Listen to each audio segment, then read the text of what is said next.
Hello दोस्तों, आज पढ़ेंगे समुच्चय। समुच्चय को अंग्रेजी में कहते हैं सेट।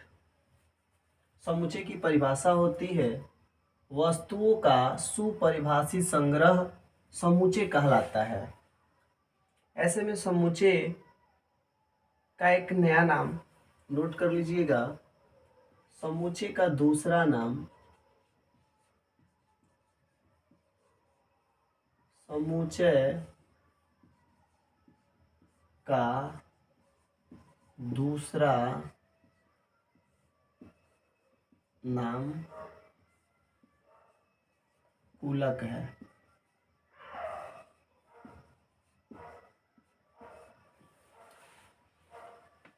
अब बात करते हैं वस्तुओं का सुपरिभाषित। सुपरिभाषित का मतलब क्या होता है? सुपरिभाषित सुपरिभाषित का मतलब होता है सुनिश्चित हो। वस्तुएं कैसी हो? सुनिश्चित हो और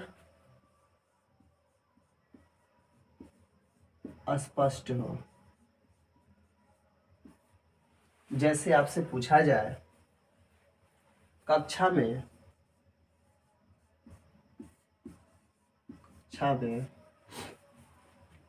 लंबे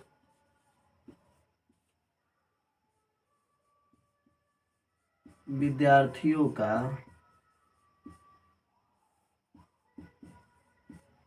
का संग्रह, क्या यह समुच्चय होता है? तो आप कहेंगे नहीं, क्योंकि विद्यार्थी, मान लीजिए कि आपके कक्षा में 5 विद्यार्थी हैं। कितने? 5। एक ए है, बी है, सी है, डी है और ई है। विद्यार्थी ए की लंबाई 5 फीट 2 इंच है।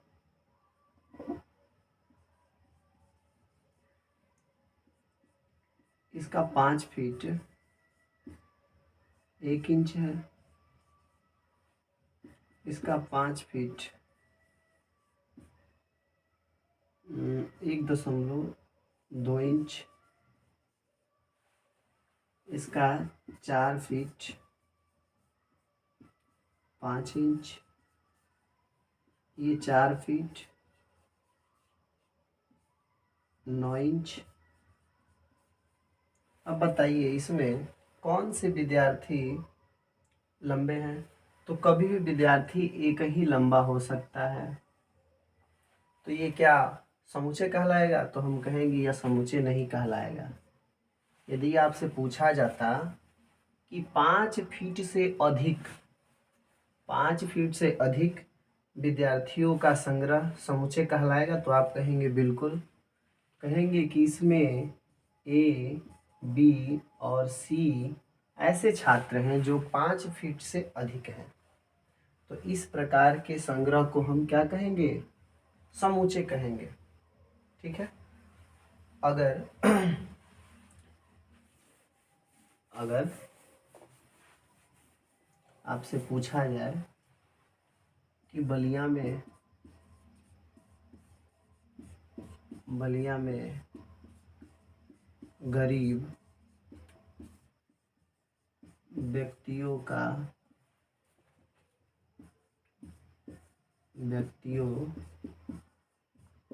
का संग्रह क्या समुच्चय होगा? तो आप कहेंगे नहीं, यह समुच्चय नहीं होगा। यदि इसी बात को हम ऐसे लिखें, बलिया में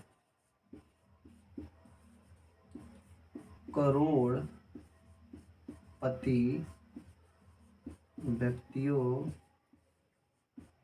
व्यक्तियों का संग्रह समुच्चय होगा, तो आप कहेंगे हाँ। क्यों होगा? क्योंकि करोड़पति में केवल करोड़पति दिया है। 1 करोड़, जैसे मान लीजिए 2 करोड़ भी हो या 5 करोड़ भी हो, फिर भी वो करोड़पति कहलाएंगे। लेकिन गरीब व्यक्ति किसको कहेंगे? गरीब का यहाँ पे स्पष्टीकरण नहीं है कि कौन कितना गरीब है। चलिए अब बात करते हैं समूचे के अवयव।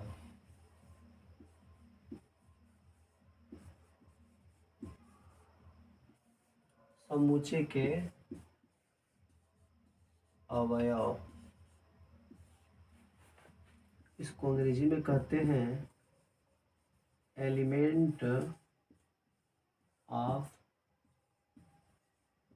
सेट। कोई आपसे पूछे समूचे के अवयव किसे कहते हैं, किसी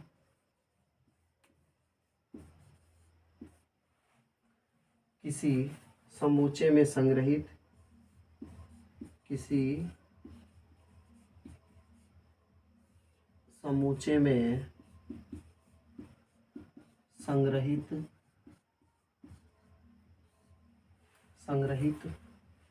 प्रत्येक वस्तु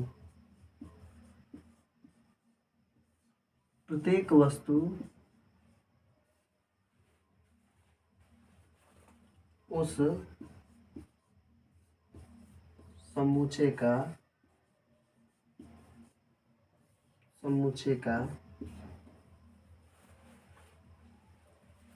अवयव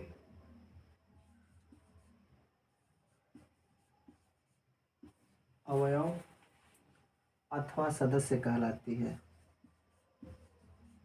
अथवा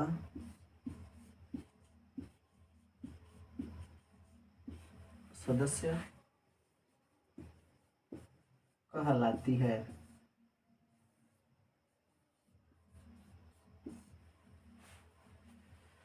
अब बात करते हैं कि समुच्चय को अंग्रेजी के किस अक्षर से प्रदर्शित करते हैं।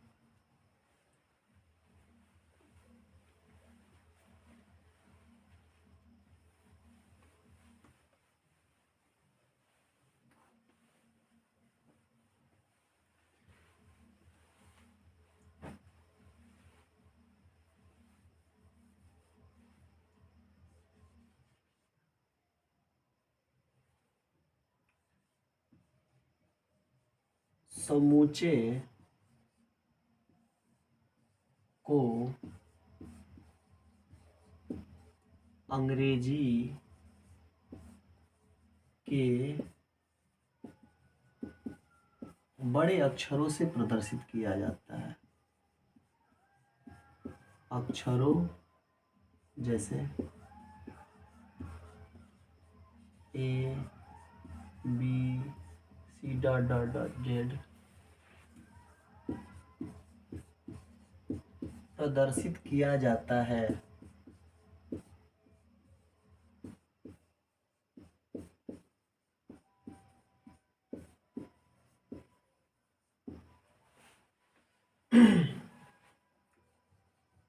समूचे के अवयवों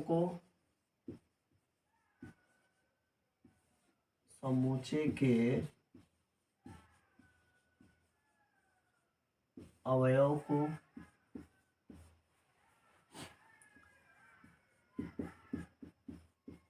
अंग्रेजी के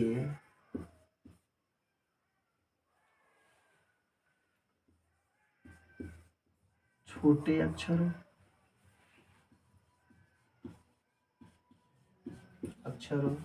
जैसे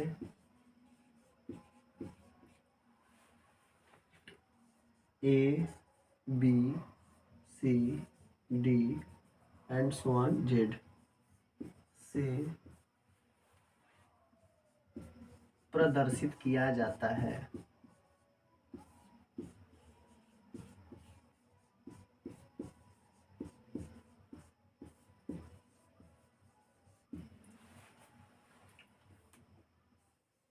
उदाहरण से समझिए, एग्जाम्पल, जैसे कोई सेट ए दिया हो, समूचे ए, और इसके अवयव A B C D जो भी हो, कभी भी समूचे के अवयव को अंग्रेजी के छोटे अक्षरों से प्रदर्शित करते हैं और किन्हीं दो अवयवों के बीच में कामे का प्रयोग किया जाता है, कामा का प्रयोग करते हैं। समूचे को अंग्रेजी के बड़े अक्षर से प्रदर्शित करते हैं और उनके अवयवों को, ये क्या है आपका समूचे, और ये क्या है समूचे के अवयव, क्या है समूचे के अवयव। कभी भी समूचे के अवयव को लिखा जाता है तो मझले ब्रैकेट के अंदर लिखा जाता है। कभी भी समूचे के अवयव को लिखा जाता है तो मझले ब्रैकेट के अंदर लिखा जाता है और समूचे को अंग्रेजी के बड़े अक्षर से प्रदर्शित करते हैं। चलिए इतना आपको ज्ञान हो गया। आइए बात करते हैं कि हम बिलोंग और बिलोंग टू क्या होता है।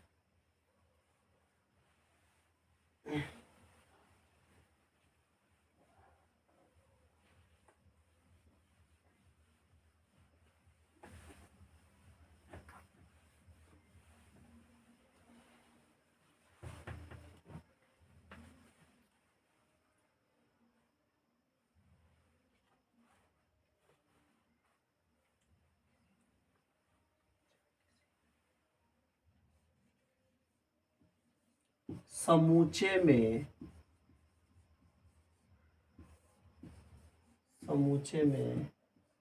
किसी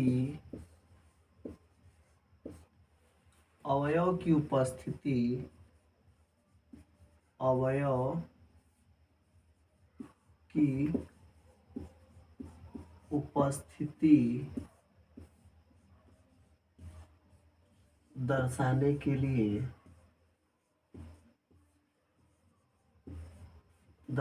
के लिए यूनानी प्रतीक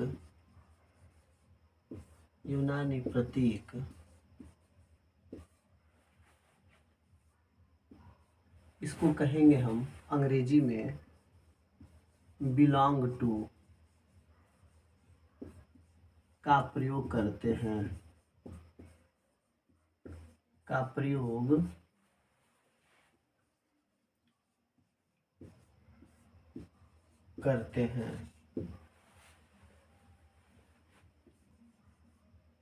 समूचे में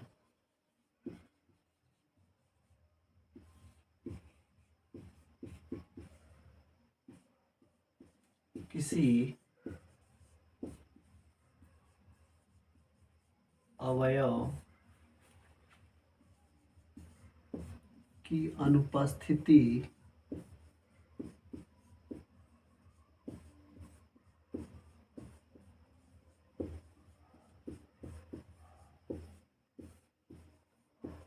दर्शाने के लिए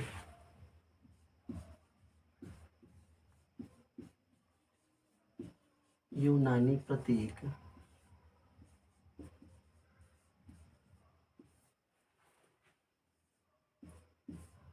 इसको कहेंगे नॉट बिलोंग टू का प्रयोग करते हैं।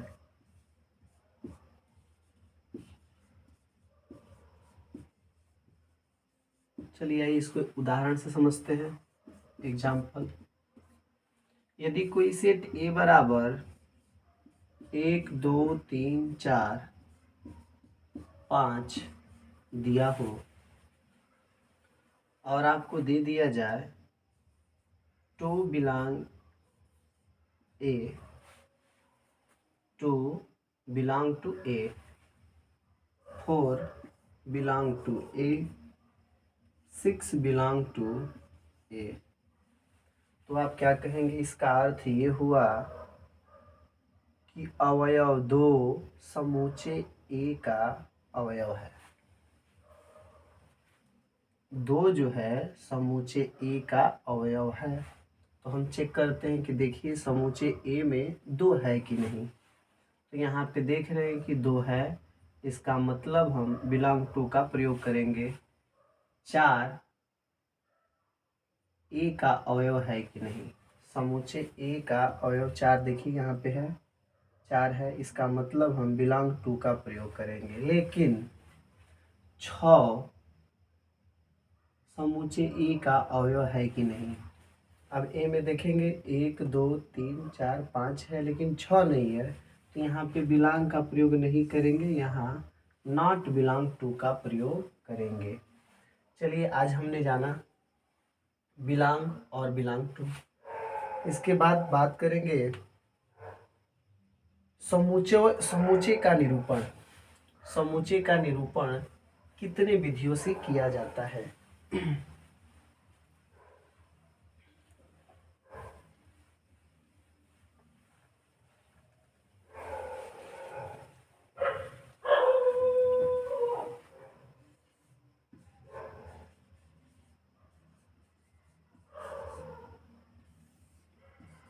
समूचे का निरूपण,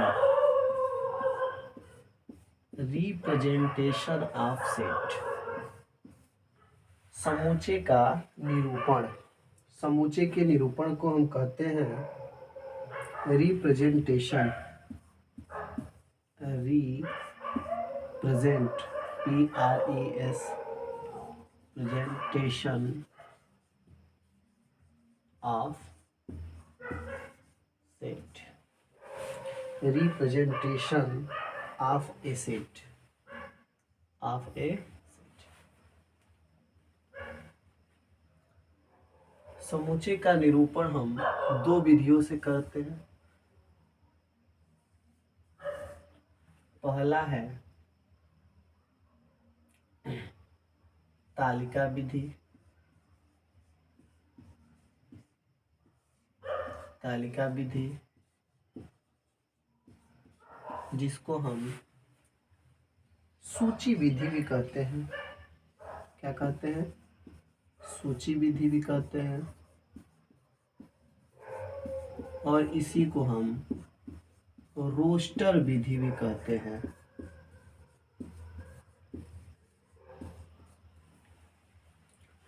अंग्रेजी में आइए समझते हैं तालिका विधि को। तालिका विधि को अंग्रेजी में कहते हैं टेबुलर मेथड। सूची विधि को क्या कहते हैं? Listing method. क्या कहते हैं? Listing method. और रोस्टर का, रोस्टर हो जाएगा ROSTERMETHOD।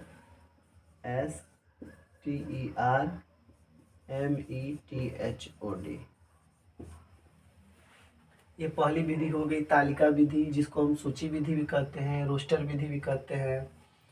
तालिका विधि को अंग्रेजी में टेबुलर मेथड, सूची विधि को लिस्टिंग मेथड, और रोस्टर विधि को रोस्टर मेथड कहते हैं। दूसरी विधि है गुण विधि। गुण विधि इसी को हम कहते हैं समूचे निर्माण विधि। क्या कहते हैं? समूचय निर्माण विधि।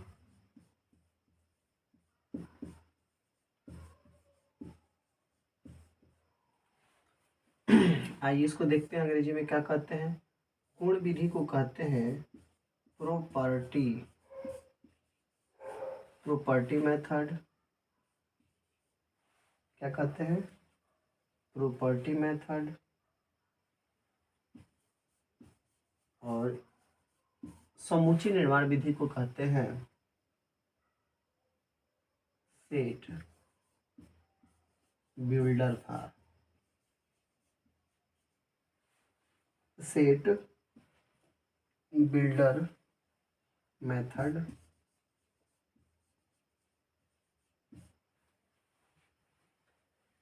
चलिए अब समझते हैं तालिका विधि क्या होती है।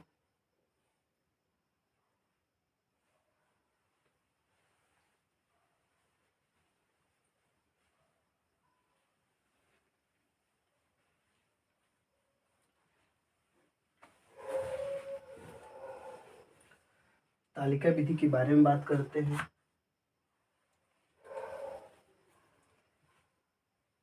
इसमें क्या होता है, समूचे के अवयवों को तालिका विधि के अंतर्गत देखिए, समूचे के अवयवों को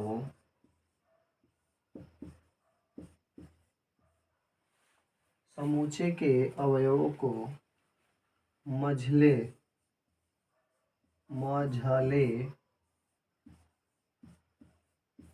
कोष्ठक के अंदर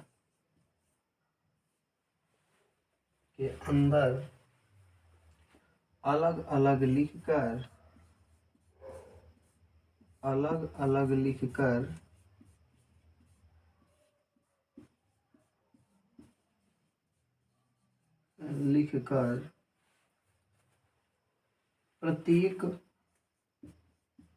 प्रत्येक दो अवयवों के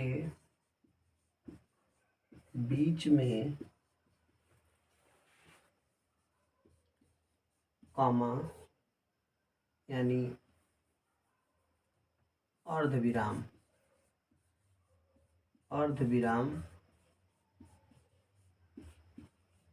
लगा देते हैं।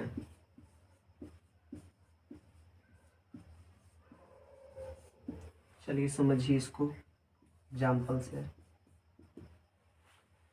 समूचे के अवयवों को मझले कोष्ठक के अंदर अलग अलग लिखकर प्रत्येक दो अवयवों के बीच में अर्धविराम लगा देते हैं। मान लेते हैं समूचे ए में 4 अवयव हों, 1 2 3 4। ये समूचे ए के 4 अवयव हों और इसको तालिका विधि से लिखनी हो तो हम क्या करेंगे, समूचे के अवयवों को मझले कोष्ठक के अंदर क्या करेंगे, सभी अवयवों को मझले कोष्ठक के अंदर लिखकर अलग अलग लिखकर प्रत्येक दो अवयवों के बीच में कामा का या अर्धविराम लगा देते हैं। ये क्या है, समूचे ए के अवयव हैं। ये भी बात आपको समझ में आ गई होगी। अब बात करते हैं गुण विधि अथवा समूचे निर्माण विधि।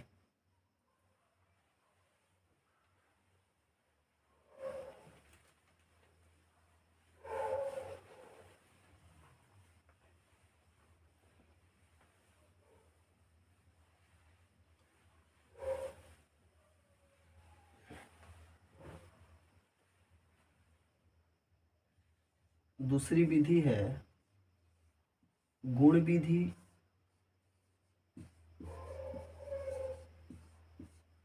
इसी को कहते हैं समूचय निर्माण विधि। क्या कहते हैं, समूचय निर्माण विधि।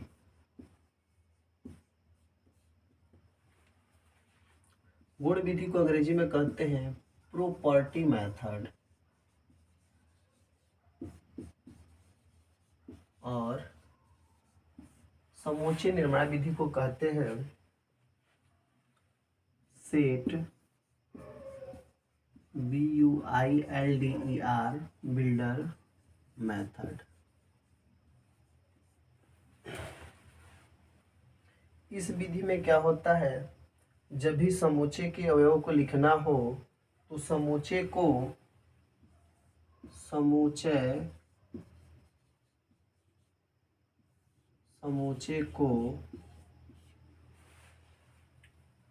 उसके अवयव समूचे के उसके अवयवों समूचे को उसके अवयवों के उस विशिष्ट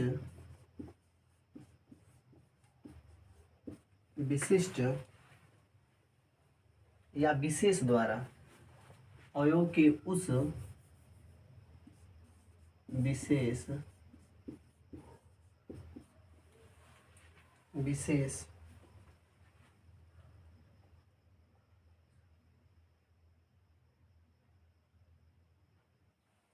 समूचे को उसके अवयवों के समूचे को उसके अवयवों के उस गुण विशेष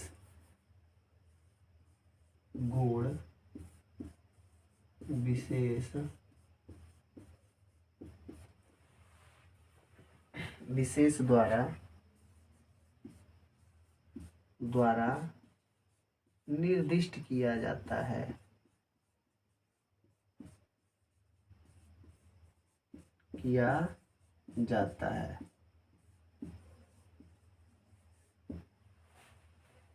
चलिए समझते हैं इसको कैसे लिखा जाएगा। इसको कभी भी लिखा जाएगा तो x सच दैट x कैसा है, px।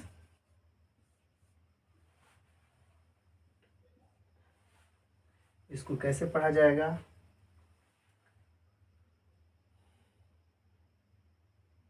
उन सभी अवयवों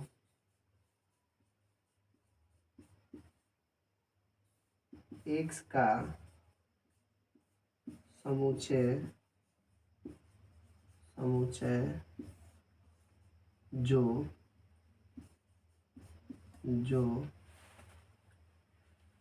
px को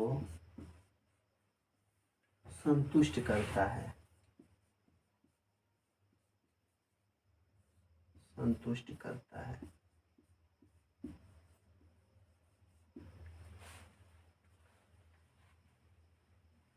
जैसे यदि 10 से छोटी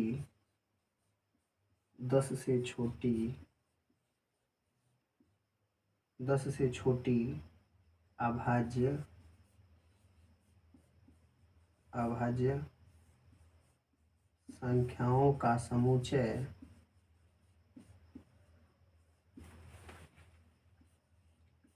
समुच्चय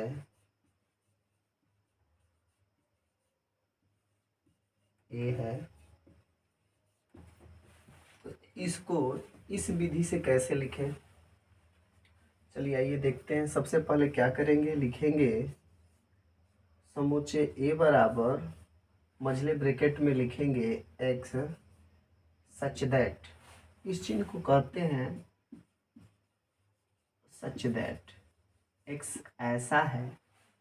कैसा है, ऐसा है x। उसके बाद क्या लिखेंगे, x सच दैट x एक क्या है, अभाज्य संख्या है। क्या है, अभाज्य संख्या है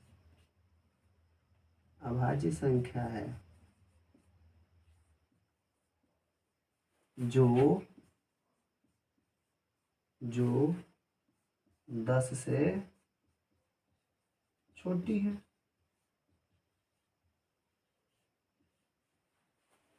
कभी भी गुण विधि से लिखना हो तो हम ऐसे स्टेटमेंट के जरिए लिखते हैं, वाक्यों में ऐसे लिखेंगे। अब बात करते हैं कि दोनों विधियों में कि हम कब किस विधि का प्रयोग करते हैं। चलिए देखिए, समुच्चय में अवयवों की संख्या कम होती है तो उसे हम सूची विधि से लिखते हैं, और यदि अवयवों की संख्या अधिक होती है तो उसे हम गुण विधि या समुच्चय निर्माण विधि से लिखते हैं।